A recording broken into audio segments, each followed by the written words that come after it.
Acho que nós temos aí que tem furado a bolha. The Chosen pode ser um exemplo de furar uma bolha ou ainda não? Sim, ou pegou muito eu diria público até cristão? mais. A Angel Studios fez um negócio muito interessante, que é um case, né? Que é o Som da Liberdade. Exato, O maravilhoso. Som da Foi Liberdade maravilhoso assim, era um muito filme que estava pronto na Fox. Aí a Disney comprou a Fox e falou assim, esse filme não nos interessa. Hoje a gente sabe por quê, né? Sim, claro. O cara vazou, né? Hoje a gente sabe por quê que não interessa. Não vou falar que eu não quero ser processado. Mas esse filme não nos interessa. Só que os caras precisavam recuperar o dinheiro que eles investiram. E aí eles venderam para a Angel Studios. Eles compraram o direito de distribuição, né? A Angel Studios, o que ela fez? Ela fez uma campanha que não é nem um crowdfunding, né? Eu esqueci o nome que eles usam, mas a ideia é a seguinte, você vai comprar um ingresso para alguém assistir. Isso foi sendo discutido, para você ter ideia. Eu assisto alguns sites, alguns canais de YouTube sobre bilheteria, né? Tem o Lucas Filmes, tem o Triple F e tem o Dalê Nogari. Então, todo domingo eles sentam para falar como é que foi a bilheteria nos Estados Unidos, as análises, e na segunda-feira a bilheteria no Brasil. Quando o Som do Silêncio apareceu, ninguém sabia explicar. Som da Liberdade, né? O Som do Silêncio é outro filme. Som da Liberdade... o Som da Liberdade, ele foi lançado no comercial, né? No mercado. Eles não entendiam. Primeiro, que ele estava no top 5. Era um filme que eles não sabiam de onde veio, o que é Angel Studios. E a resiliência, a manutenção. Toda semana ele estava lá no top 5. Em terceiro, em quarto, em quinto. Aí eles foram investigar. Aí eles perceberam assim, então por isso que a bilheteria é alta. Porque as pessoas compram o ingresso para outra assistir. Aí é que virou um case. Isso é uma coisa nova. Nenhum estúdio pensou nisso, assim, de fazer um site que você compra o ingresso, você não sabe nem quem vai ver. Aí a pessoa entra lá e pega.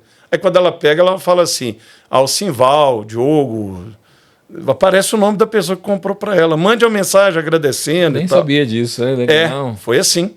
Em qualquer lugar do mundo. Eu assisti em casa depois pela Amazon mesmo. Mas eu não, certo. Mas enquanto estava no cinema...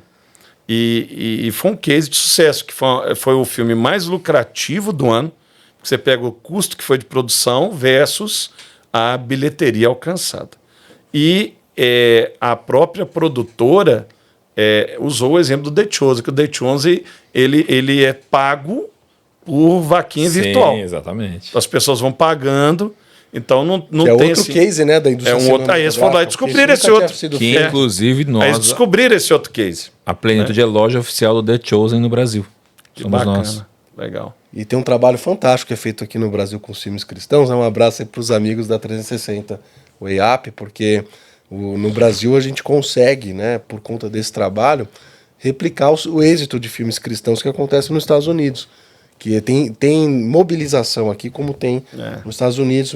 Mas nas igrejas, a Lionsgate criou um segmento para filmes cristãos. Se não me engano, a Sony também. E por quê? Por causa do The Chosen. E a Sony já tinha, né? A Sony aquele... Como que era? Corajosos.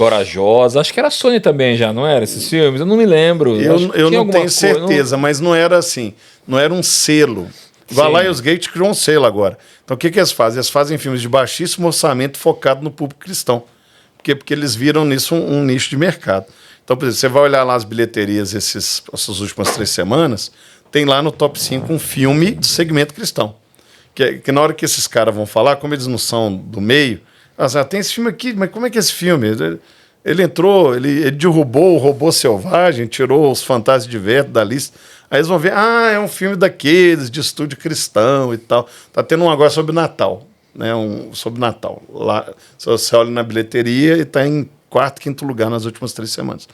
Então, o The Chosen, ele furou a bolha não somente no sentido de pessoas quererem assistir, mas ele criou um novo modelo de negócios. É verdade. Isso é muito forte.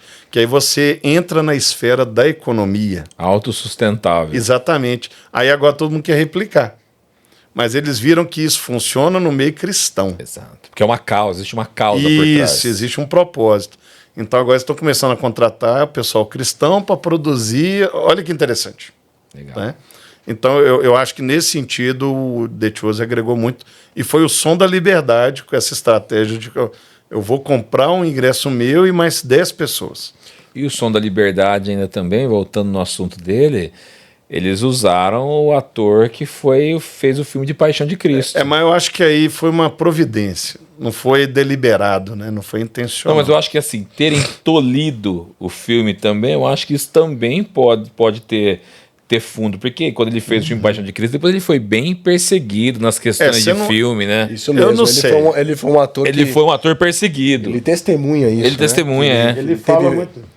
Ele teve retaliação por parte de Hollywood por conta das pautas conservadoras que ele defende, por ser um cristão fervoroso. E não é o único, né? Tem vários exemplos de outros atores de alto escalão, assim, de atores bem reconhecidos que acabam tendo essa dificuldade. A gente tem, assim, como exemplo, talvez o único diretor, você pensar em diretor de cinema, cristão, assumido, assim, o único que está na ativa, tem alguma relevância em Hollywood, tá? É o Clint Eastwood, ainda assim, uma lenda viva, um cara que tem mais de 90 anos, que continua produzindo, mas ele é o único conservador em Hollywood, diretor de primeira linha, né? Mas estão encostando nele, né? E estão encostando ele, por sinal. Mas é impressionante, cara com mais de 90 anos, ele tem filme para lançar agora em dezembro. Não, doideira, né?